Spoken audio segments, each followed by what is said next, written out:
Good afternoon, ladies and gentlemen. I have the enviable position of talking about technology and being the man standing between yourself and lunch, so I will move as quickly as possible. It's very interesting to hear Carrie talk about the predictions of technology, because one of the things that the TSA are doing in terms of looking at the roadmap is obviously looking forward into future to try and predict that. But I often run for cover when we're looking too far into the future and there are too many choices, and I do go back towards things like science fiction, which I find give you some very powerful use cases towards how you can look into the future. It also serves as a very good way of understanding how human behavior might change, perhaps things that probably can't be looked at just by looking at technology alone. I said I'd keep it quite light, so I'll do this a little bit differently.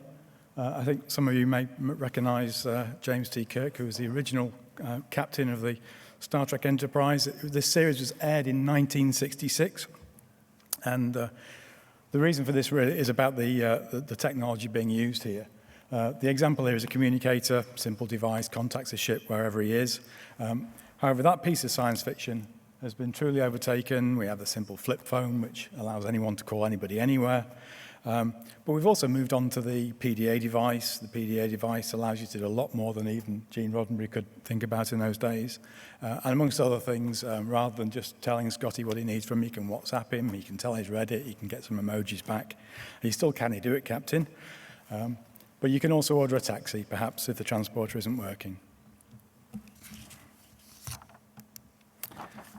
Here's another device that was seen in most of the shows, the tricorder. From what we could tell, the device was used to scan for geological or biological anomalies. Here again, science fact has been truly overtaken by science fiction. And with the ready available tablet or PDA that's capable of being wirelessly linked to a variety of sensors running fitness and health apps, many of which we've heard here today. Some of the later series of Star Trek introduce other innovations, such as the Universal Translator. I've got an app on my phone for that. Gets me out of trouble all the time.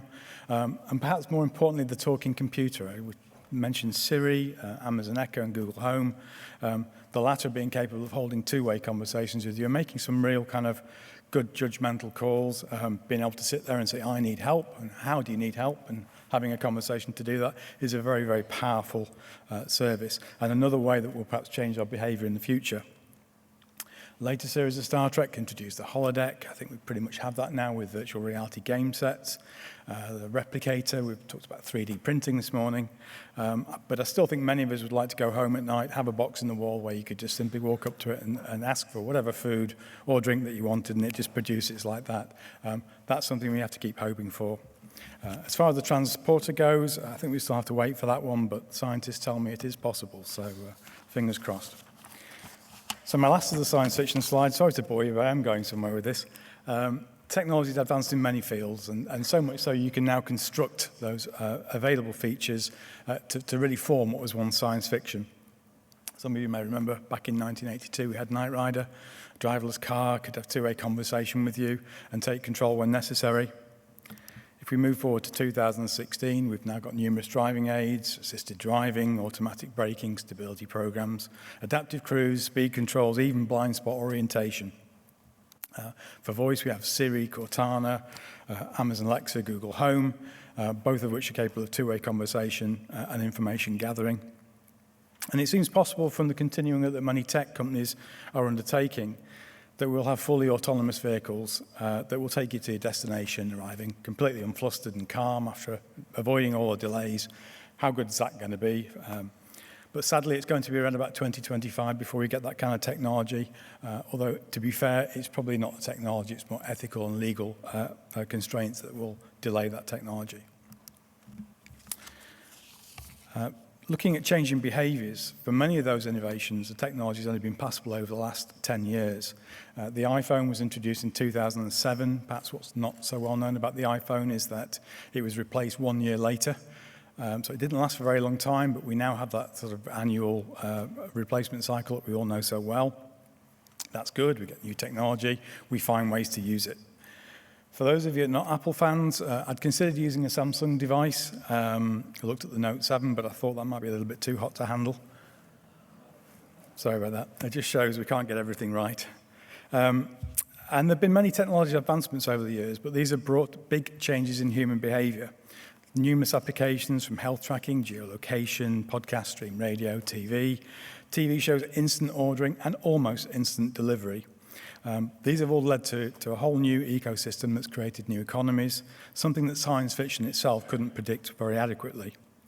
And during that same period, the humble mobile phone has been rising up the hierarchy of needs.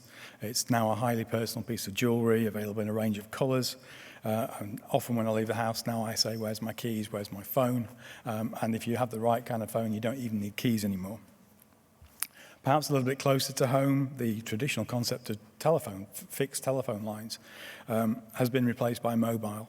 And for many of the younger generation, they will question why we ever needed a fixed line.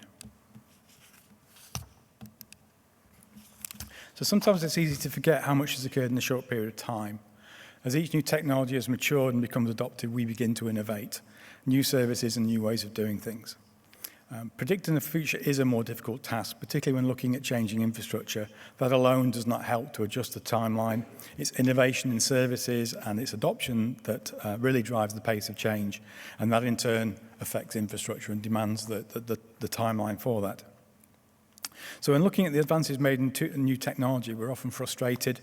More mature technologies and have not kept up with the pace of change. It's left some applications stranded based in an analog world where digital services are becoming more commonplace. And it's not just the technology that holds back transformation. We've heard that standards, regulation, changing behaviours, training needs, and existing pathways all need to be reviewed to steer our way through the change. And it's very interesting to hear Beverly and Liz are really working quite hard on fixing some of those issues, because it all takes time and can only be achieved working in partnership. So back really to managing innovation, and the TSA recognised the need to look to the future to understand how digital transformation will impact on the tech sector specifically. And we've put in place a mechanism that continuously reviews the changes in the sector so we may influence, communicate and manage those changes in good time. Late last year, the TSA began the process of setting up 3 strategic boards that would look to the future to understand what changes may occur. The TSA boards focus on service standards, policy and lobbying, and technology. And as the chair of the Technology Steering Board, I will quickly spend a few minutes just going through its raison d'etre. One of the first tasks was to produce a technical roadmap that looks at the drivers for change and how they might affect the tech sector. And understanding that, the Technology Steering Board can then work with standards, regulatory, interoperability bodies to influence and manage the effects of that change on the sector over time and produce clear and timely guidance for members. And whilst I don't always agree with that last line, that change is a journey, not a destination, it holds clearly true of the effects of innovation on technology and services. These are some of the guiding principles the TSA Technology Steering Board has, and I'm sure many will resonate with you. Perhaps one of the most significant things that's not directly referenced here is that appropriate technical standards shall be created or referenced for emerging technologies without restricting innovation. Standards and innovation are two usually mutually exclusive conversations. But the TSA can help to fulfill that objective by looking into the future and showcasing new technologies with services at the conference and some of the apps and the various things we can see in the exhibition hall. And also through the use of workshops and other mechanisms, we will look at the pioneering work that is underway in digital healthcare. So just really to wrap up, technology development occurs as a result of innovation and just a sprinkling of science fiction. It's perhaps no surprise that Google, Microsoft and Apple all work with science fiction writers who give talks to their employees.